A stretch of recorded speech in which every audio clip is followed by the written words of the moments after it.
On my birthday, I caught my boyfriend kissing another girl like he couldn't bear to part from her. I glanced over, calmly picked up my phone, and sent him a message. What are you doing? Across from me, Alex was holding the campus belle's head in one hand, kissing her deeply. With his free hand, he slowly typed back. Sleeping. You should sleep early too. I'm in the booth behind you. Come have a drink with me. Chapter 1. Alex walked toward me slowly, each step like it was stomping on my heart, each one a sharp ache. I forced a deep breath and tried to keep my voice steady. Your kissing skills have really improved. Not like 5 years ago when you kissed me like a shy rookie. I thought I could keep it together, but my eyes still turned red. I had loved Alex for 5 years. 5 years. And they were no match for someone new. How could the man who gave me flowers yesterday be kissing someone else today?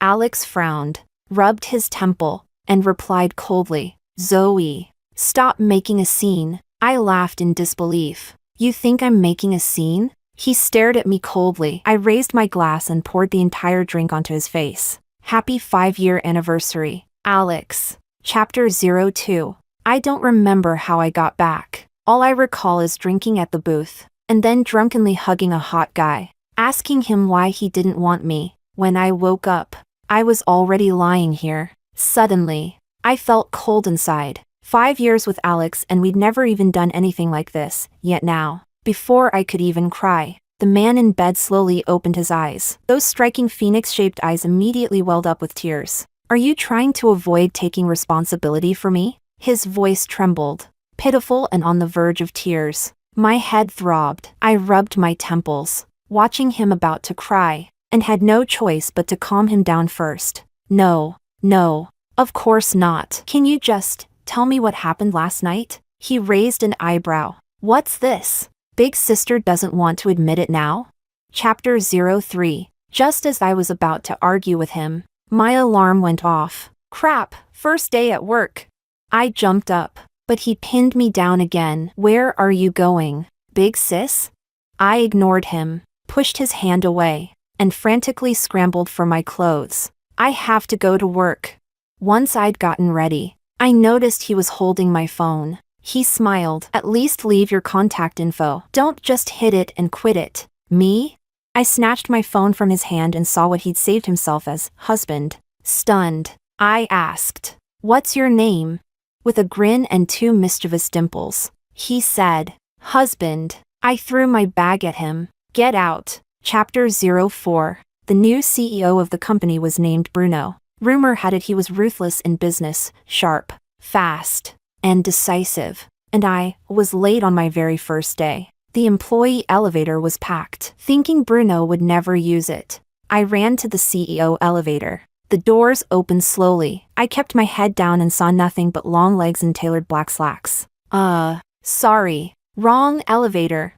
I turned to leave, but a long arm pulled me back into his embrace. Voice gritted between teeth. Running again? Trying to ditch me? I turned to look at him and froze. Wasn't this the guy I slept with last night? Chapter 05. Just as I was mentally preparing to flee, Bruno's assistant Zhang spoke up. Sir, she's just a regular employee. Sharing the elevator with us might be inappropriate. I nodded frantically. Bruno, still holding me close, didn't loosen his grip. He looked at Zhang coldly. Got a problem with it?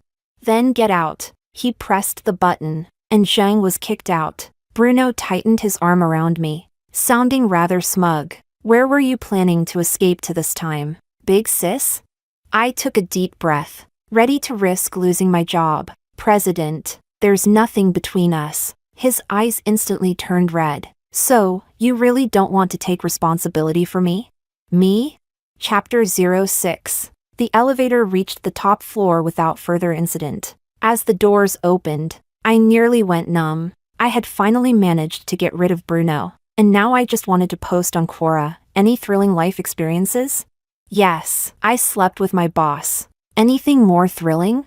Also yes, the girl my ex cheated with works at my company. The girl in front of me was dressed in an elegant white dress, her curly hair flowing gracefully down her back. She smiled at me gently, but I recognized her profile instantly. It was her, the one kissing Alex in the booth. She was the campus beauty back in their university days. Alex and I were high school sweethearts. Honestly, the signs were all there. Miranda would send him cute stickers in the morning asking if he'd gotten up yet. Alex would reply with an equally cutesy emoji. On her birthday, she posted 2 cakes for him to choose from. Alex carefully commented which one looked better. Her contact name on his phone? Piggy. That used to be my nickname. When I confronted him, phone in hand, all he said was, "Zoe, stop being dramatic." I didn't get it back then. I thought that as long as he didn't break up with me, he still loved me. I also thought I still loved him, until I saw them kissing in that booth.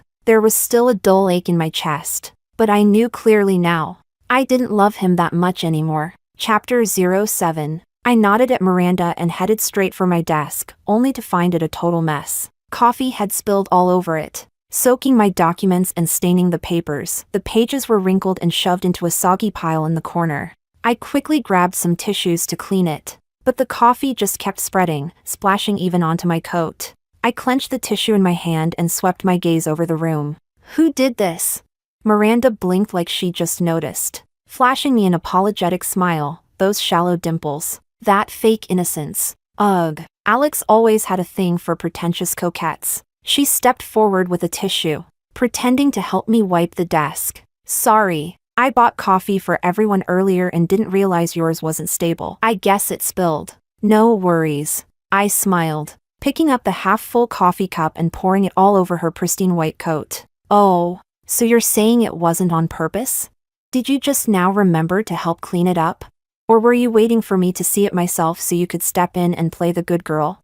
I swept my cold gaze over everyone. Some looked angry, others disgusted, but none of them said a word. Clearly, 1 cup of coffee wasn't enough to make any of them stand up for Miranda. Chapter 08. Miranda clearly hadn't expected me to be so blunt. Her eyes immediately welled up. If Alex were here, she'd probably cling to his sleeve and cry like a pitiful flower in the rain, claiming it was all a misunderstanding. Unfortunately, Alex wasn't here, but his assistant arrived. The first thing out of his mouth was, "Zoe, are you causing trouble again? First the CEO elevator, now bullying a new employee?"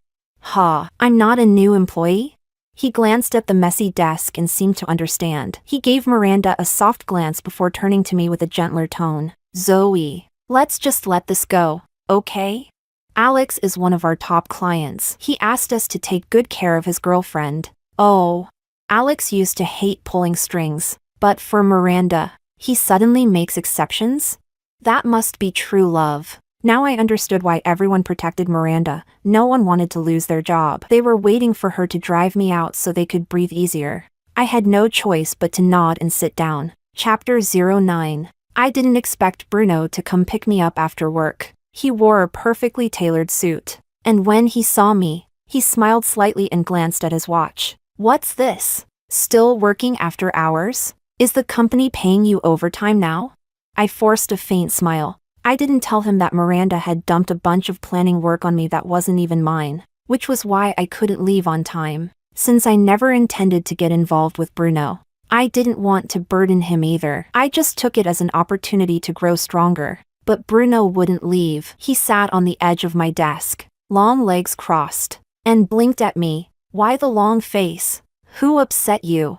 Suddenly, I felt so wronged. My chest ached with sourness, but I forced myself to swallow the tears and shook my head. "It's nothing. I just suddenly want some caramel pudding." He curved his lips into a smile, but there was no warmth in his eyes. A grown woman still craving sweets. Huh? I didn't respond. Bruno glanced at his watch again and said coldly, "Emergency meeting now. Everyone must attend." In the conference room, Bruno sat at the head of the table, his face cold and expressionless, fingers tapping lightly against the tabletop. "Zoe isn't leaving until she tells me who gave her a hard time. Nobody else leaves either." Everyone exchanged panicked looks before shifting their gazes toward me, some with fear, some pleading. Despite Miranda's darkened expression, I insisted nothing was wrong. Just then, the door opened, and Alex walked in. He frowned slightly when he saw me, but quickly turned his attention to Miranda. Softly, he said, "Why are you still at the office? Bruno's face turned grim. Who let you in? Alex stood tall, expression icy. Is it a crime to pick up my girlfriend after work?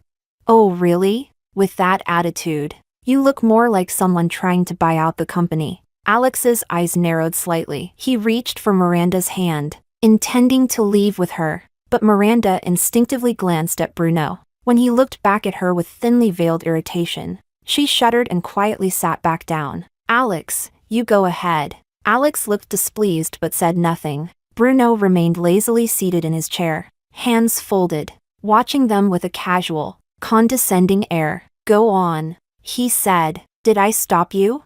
He gave permission, but Miranda didn't dare to move. Then Bruno stood and walked toward Alex. The sound of his leather shoes dragging across the floor felt like poetic justice with every step. Alex, control your woman, or I will. He then turned to me. This time, I smiled, genuinely. Only then did Bruno wave his hand lazily at the others and say in a deep, calm voice, meeting's over. As I picked up my bag and passed by Alex, he suddenly muttered coldly, Zoe, if you dare to go after Miranda again. He paused. Then his voice grew colder.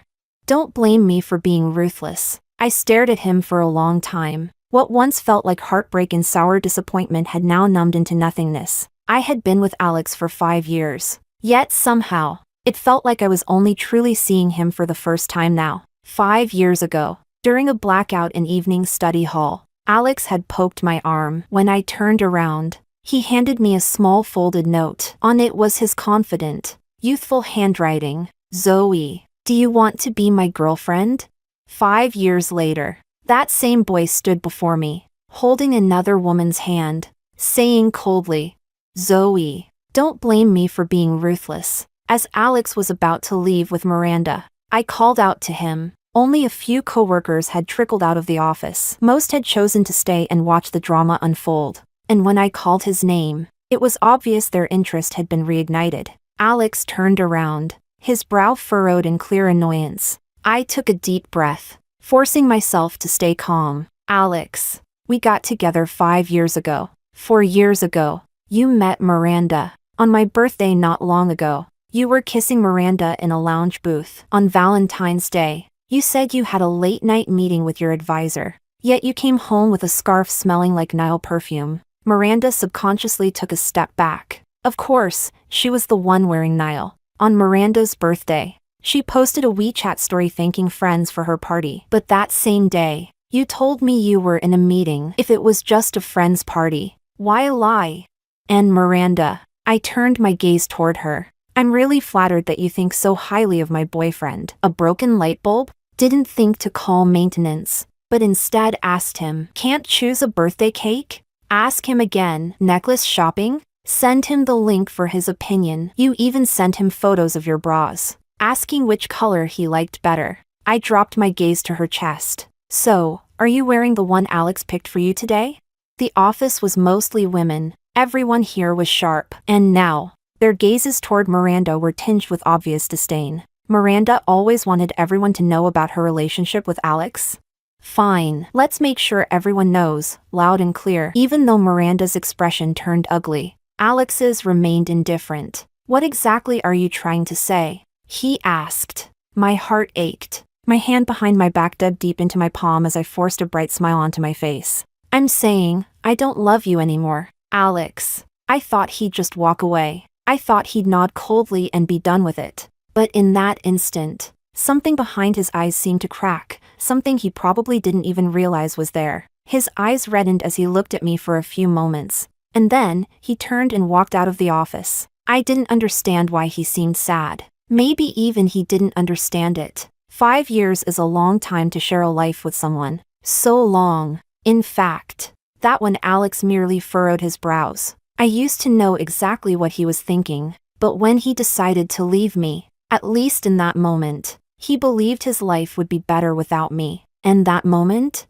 That will never be forgiven. Never. Chapter 10. The next day, I found a caramel pudding on my desk with a small note tucked beneath it. Dear Fairy Zoe, please do some paid overtime tonight and have dinner with your boss. I couldn't help but laugh. I scribbled a sure at the bottom of the note and slipped it into the proposal I was handing into Bruno's office. There weren't any shops nearby that sold caramel pudding. He must have gone out of his way to find one. That thought alone made my eyes sting with emotion. I remembered how I used to find lots of Cantonese restaurant reservations on Alex's phone, even though he didn't like Cantonese food. But Miranda did. She posted about it all the time. The times I video called Alex and he said he was busy, he was likely out eating with her. The night the power went out, I curled up on the edge of my bed, shaking. I have night blindness. Darkness, to me, is like a monster lurking at my side, waiting to devour me. I called Alex in fear. It should have been daytime where he was, but his tone was sharp,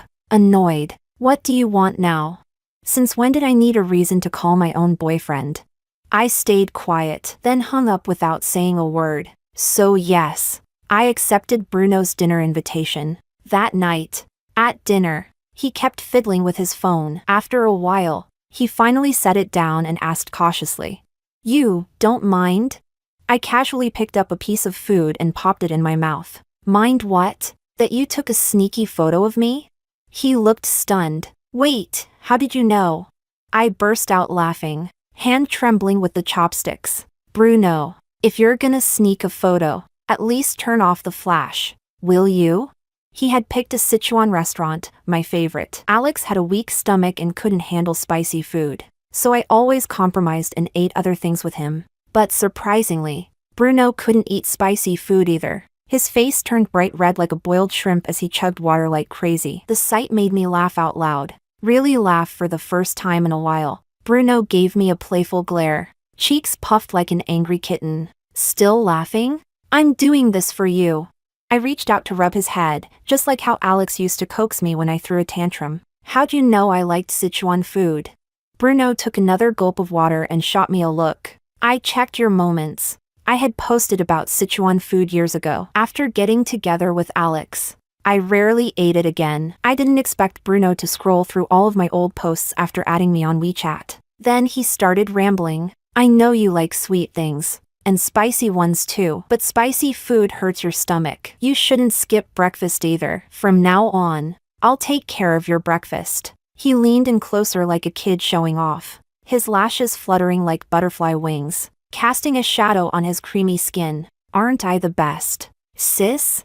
I chuckled and nodded, but Bruno still wasn't satisfied. He pointed to his cheek. Just as I was about to lean in to kiss him, the door swung open. Alex walked in. His eyes were red as he stared at me. Being looked at like that, I suddenly felt awkward and sat upright, pretending to focus on my food. Bruno's expression instantly shifted back to his cold CEO demeanor. He shot a sharp look at Alex and turned to me. "Why do you keep looking at him? Don't tell me, you still like him?" "Me?" His eyes were red beneath, glossy with unshed tears. He looked like a sad, abandoned puppy. How could one person switch moods so effortlessly?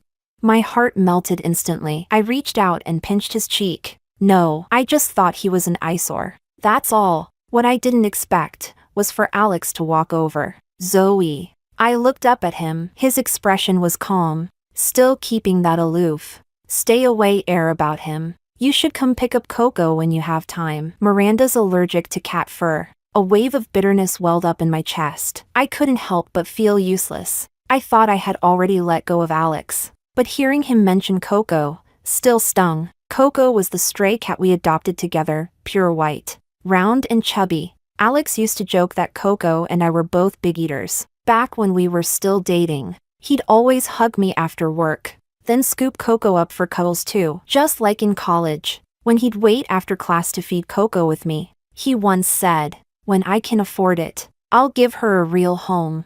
I'd smiled and said, "Then Coco thanks you in advance." He shook his head and replied, "I wasn't talking about the cat." And yet, now he couldn't even keep the cat, just because Miranda was allergic. One sentence. Alex broke his promise, twice. I nodded.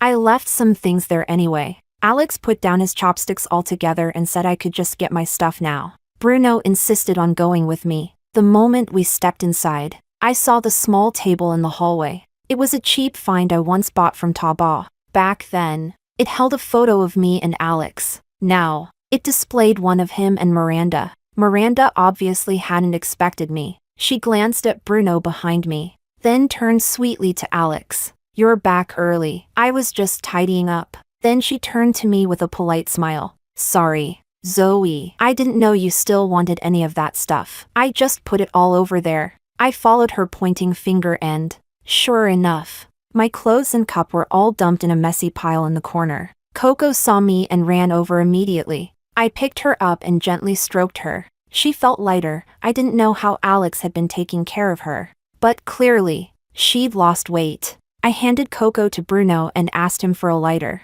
Then I placed all those scattered clothes in a metal basin and burned them, every last piece. Alex stared at the flames. His lips moved slightly, but he said nothing. Only after a long silence did he speak. "You burned everything?" I nodded. Then I took Bruno's hand and walked out of the apartment. Chapter 11. The next morning, I found a caramel pudding on my desk with a small note underneath. "Miss Zoe the Fairy, please work overtime tonight, with pay, and join your boss for dinner." I couldn't help but laugh. I scribbled "okay" at the bottom of the note and slipped it into the proposal folder I was handing to Bruno. There weren't any nearby shops that sold caramel pudding. Bruno must have gone out of his way to get it, and that made my eyes sting a little. I once found lots of reservations at Cantonese restaurants in Alex's phone, places he didn't even like. Turns out, Miranda posted Cantonese food all the time on her stories while I was video calling Alex. He'd claim he was busy, but in reality, he was probably dining with her.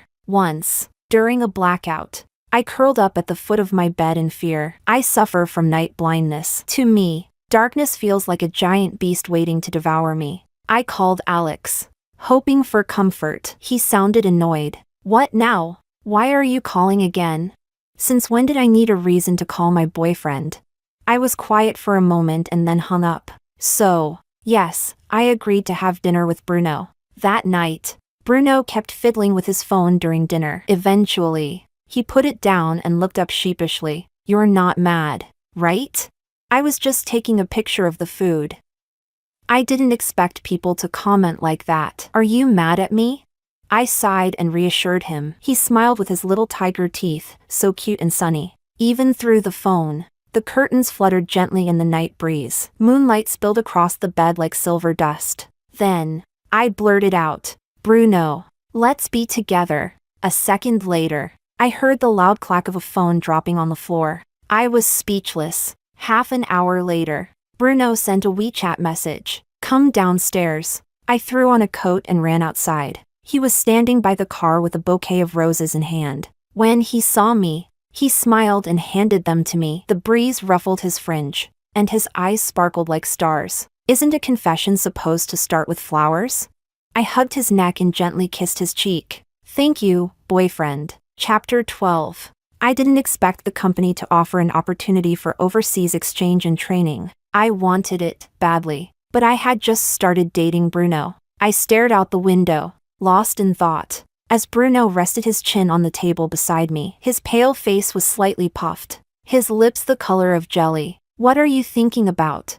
When I shared my concerns, Bruno just smiled. "If the person you love is across the ocean, then we'll flatten the mountains and cross the sea." I opened my mouth to object. "But Alex." Bruno didn't let me finish. "I'm not Alex. I know what you're passionate about. I know Zoe has dreams, and she should shine in her own world. Explore the world on her own terms. Zoe, I love you and I respect you. You can always count on Bruno." Chapter 13. Alex lost his mind. I don't know where he heard about my plans to go abroad, but he was waiting for me outside the office. His eyes red and bloodshot as he grabbed my wrist. "You're leaving?" "I won't allow it." It was the first time I'd ever seen him this hysterical. But instead of feeling moved, I felt sick. The same man who once warned me coldly, "Zoe, don't make me show no mercy," now pretended to act all devoted. Pathetic. I struggled to pull away, but he held tight.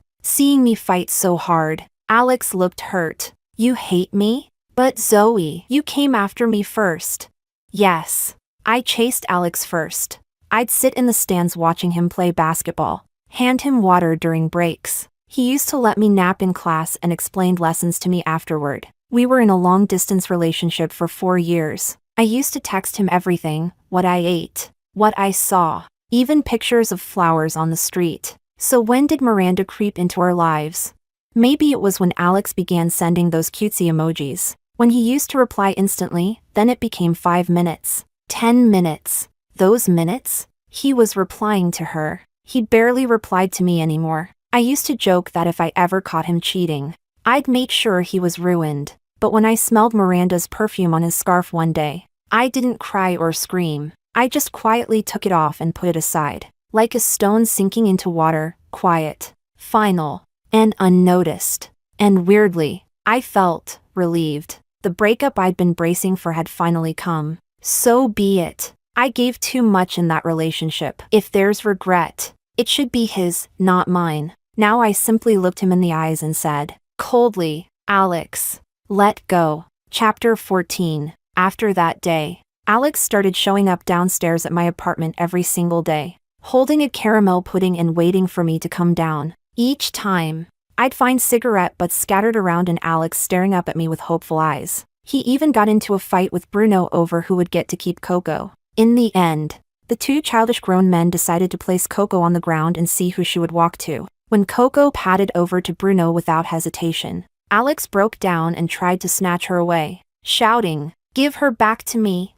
Bruno told me about it later, looking smug as hell. Come on. During those days when Alex was ghosting you, there's no way he took good care of Coco. I knew she'd pick me. See, Alex? Not every man who turns around deserves to be forgiven, much less worshipped. He came back again. Of course. He said he knew he'd messed up, that he wanted another chance. He offered to let me check his phone. He said he'd cut off all contact with other women. He said he'd remember my birthday this time, take me for my favorite spicy Sichuan food, and properly take care of Coco. I actually laughed from the absurdity. So, Alex, turns out you do know how a boyfriend should act. You just chose not to. Long-distance relationships don't fail because of distance. They fail because there wasn't enough love. You love yourself more, Alex. After that, I didn't see him again for a long while. Not long after, I left the country. During the 3 years I was abroad, Bruno saved 428 flight tickets. Every night, he'd video call me and tell me what he ate that day, who he met. He made ceramic mugs and mailed them to me. The bracelet I gave him? He wore it all the time. When I finally returned home, Bruno stood by the car in a crisp white shirt, holding a massive bouquet of roses in one arm and Coco in the other. When he saw me, he smiled, handed me the flowers, and draped a coat over my shoulders. I figured you missed me. Then he looked down at Coco, who was squirming to get into my arms. Well, maybe not just me. Extra chapter, Alex. Actually, I was the one who chased Zoe. She's such a dummy. Always thought she was the one who won me over. You think watching me play basketball was enough to land me? She thought she could get the top-ranked student in school, the arrogant, untouchable Alex, just like that. Truth is, I only joined the basketball team because I saw Zoe liked watching guys play. I used to think sports were a waste of time, but once Zoe started showing up like clockwork to watch me from the stands, I suddenly didn't mind it so much. Heck, sometimes I'd even lift my shirt on purpose to show off my abs. She always brought me water after practice, and I only ever drank hers. Dummy, I'd noticed her long before she noticed me. When did it start? Maybe it was when she was taking notes with her right hand while resting her head on her left arm. 30 minutes later, she was full-on snoring. The math teacher called her out, and she looked totally confused, turning to her desk mate to whisper, "How did he even notice?" Sitting in front of her, I couldn't help but laugh. The teacher gave me a stern look but didn't say anything. I tore out a sheet of paper and passed it back to her. If you don't get something, just nap. But snoring? Come on, that's next level. When I turned around again, her cheeks were bright pink, like a ripe apple. I wanted to bite her. Zoe was always hardworking, and no, I don't mean just at sleeping. Don't twist my words, or Zoe will punch me. She really did work hard, always chewing on her pen while grinding through math problems, even when she didn't get anywhere. God, she was so adorably dumb. So I simply let her sleep. I told her I'd explain the lesson after class anyway. It would reinforce my own memory. I mean, compared to listening to our Mediterranean-looking math teacher drone on. Wasn't it better to have one-on-one tutoring from the campus heartthrob? If Zoe knew what I was thinking, she'd totally scold me for being shameless. That's how I spent 3 years of high school with Zoe, until the college entrance exam ended. And during one of our reunion night classes, the lights went out. I secretly passed her a note. Zoe, be with me. And just like that, I tricked her into becoming my girlfriend. We got into 2 different colleges, mine in the far south, hers in the far north. The day we received our acceptance letters, I sat downstairs from her place and smoked all night. I told her, Zoe, what should I do? I won't be able to see you. Zoe froze, eyes turning red as she gripped my hand tightly and said, if love is separated by mountains and seas, then mountains and seas can be crossed. She smiled, and so did I. Fireworks exploded in that moment, brightening the sky like the promise of our future. That long night, that was the path we walked hand in hand. In college, I often went to see her, but back then I had nothing. My wallet was emptier than my pride. Once, after taking the cheapest train to visit Zoe, I had no money left for a cab, so we cuddled together in the waiting room, trying to keep warm, watching Zoe huddled in my arms, blowing warm air into her hands. My heart ached. I said, Zoe, let's get married after college. She froze, then nodded heavily. To afford train tickets and the bouquet of roses she loved, I worked every job I could find. I delivered packages at the campus pickup station, served food in the cafeteria, and even delivered takeout. But sometimes love can't cross mountains and seas. The distance was real, the gap was real. When she cried over there, I couldn't wipe her tears from here. I missed her so much. But Zoe had her projects. I had my research with my advisor. If the heart is a raging sea, then emotions will eventually flood it. All that bottled up love had to go somewhere, didn't it? That's when Miranda appeared. I first met her while working the food line at the cafeteria. At first, I didn't think much of it. But for 2 whole months, she kept showing up at the same window, until one day, she actually threw up from eating the same food. I handed her a tissue and asked, why do you keep doing this? She smiled and said, for you. Miranda was beautiful, always in white dresses, delicate and gentle, like a scene out of a serene novel. Everyone knew she was chasing me. They'd joke and say I was lucky. Only my roommate frowned and warned me, don't forget you have a girlfriend. But by then, I couldn't hear him anymore. Miranda once gave me a cute little rabbit. Its red eyes reminded me of Miranda when she cried. She would always wait for me to finish work and then softly ask, want to go for a walk with me? We'd stroll beneath the wisteria-covered walkway. Zoe messaged me once saying, I'm done with work. I hesitated for a second, then turned off my phone. After the walk, Miranda held milk tea in one hand and gently reached for mine with the other. I didn't pull away. I didn't resist. It was just holding hands. I thought there was no need to hurt her feelings. After all, no one could ever replace Zoe. But things change. Bit by bit. Everything spiraled out of control. Miranda sent me good morning messages every single day. I always replied. Once, I didn't see it and replied late. She got all teary-eyed and threw a fit. After that, I marked her as a priority chat. She was silly but cute. I wanted to nickname her Bunny, but without realizing it, I typed pig. Zoe loved spicy Sichuan cuisine. Miranda preferred the lighter Cantonese style. During the 4 years of college, I constantly accompanied Miranda to Cantonese restaurants. Eventually, I couldn't handle spicy food anymore. So when I saw Zoe again, I took her to a Cantonese restaurant, pretending not to notice the disappointment in her eyes. Miranda always looked sweet and innocent, but she was incredibly seductive. She liked nibbling my ear in library corners, stealing food off my plate, and pretending to be weak so I'd carry her on my back. I'd be lying if I said I wasn't tempted. It's not like I never considered breaking up. My relationship with Miranda was real, but the ambiguity with Zoe had lasted 3 years, and we'd been in love for 5. 8 years. Zoe was my entire youth. I still felt my heart race every time I saw her. As for Miranda, she was just a distraction when I felt empty. But I never expected Zoe to find out. That night I met with Zoe. Miranda was wearing my shirt and sitting on my lap. I pushed her away. I kept telling myself we were just friends. I rejected her. Nothing happened. That should be enough, right?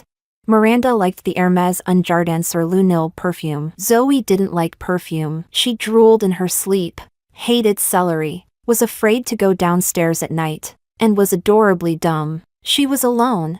How could I feel at ease? I hated this indecisive version of myself, just like I hated my roommate Bruno. I hated how he once reminded me I had a girlfriend, as if I needed him to tell me. I hated the way he looked at me with disdain after I got together with Miranda. He had seen Zoe. He admired Zoe, but Zoe never looked at him twice, and that made me feel oddly satisfied. Still, I genuinely hated when Bruno said, "If you're not going to take care of her, then I will." I didn't need him to take care of her. Zoe and I were going to get married. On her birthday, when I was celebrating with her, Miranda sent me a message. "I'm drinking. Some guys are bothering me. I'm scared. I miss you." She sent a photo from a dimly lit bar, empty bottles scattered in front of her. I couldn't help but worry. Zoe asked what I was thinking. I smiled and wiped cake on her nose. "Of course I'm thinking about how to make your birthday special." But Zoe didn't smile. She looked at me with clear, piercing eyes, like she could see right through me. I hated that look. It made me feel like all my dirty secrets were laid bare. I made an excuse and left to find Miranda. In the booth, she reached up and kissed me. I thought about pulling away, but I didn't. I suddenly wanted to punish Zoe. She was wearing that scarf she knitted for me, the same one I'd sprayed with perfume. She knew, and she said nothing. I hated her cold, composed demeanor. Some part of me wanted to shatter her pride, rip her calm to shreds. I wanted her to beg me, to say she loved me, that she couldn't live without me. So I grabbed Miranda by the back of her head and deepened the kiss. That's when I got Zoe's message. "What are you doing?"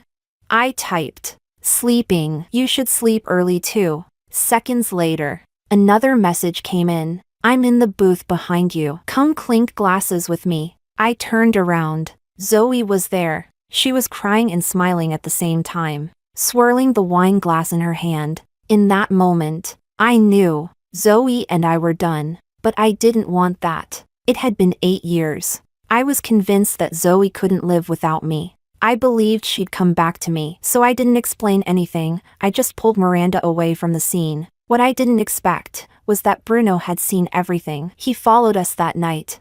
I didn't expect that Zoe would cry in his arms, that they'd get drunk, that things would happen between them. None of this I saw coming. Just like I never imagined I'd walk with Zoe through our youth in school uniforms, only to never reach the day when we'd grow old together. Bruno took what was mine. I heard they got together, and I broke. I started going to Zoe's favorite Sichuan restaurant every day, waiting for her. I finally saw her again. I wanted to say, "Zoe, let's go home. I know I messed up. Come see Coco. She misses you." So do I. But when I saw her leaning in to kiss Bruno, rage almost burned me alive. And what I ended up blurting out was, "Take Coco with you. Miranda's allergic to cats." Truth was, Miranda wasn't allergic to cat fur. I just wanted Zoe to hurt as much as I did in that moment. Zoe didn't even hesitate. She took Coco and burned everything we once shared. Even the scarf she had knit for me with her own hands. I stepped forward, wanting to grab it from the flames, to ask her if she remembered what that scarf meant. But in the end, I said nothing. I could feel it. Everything that mattered most to me was slowly vanishing from my life. I had lost Zoe. I couldn't accept it. So I started looking for her like a madman. But when I finally found her,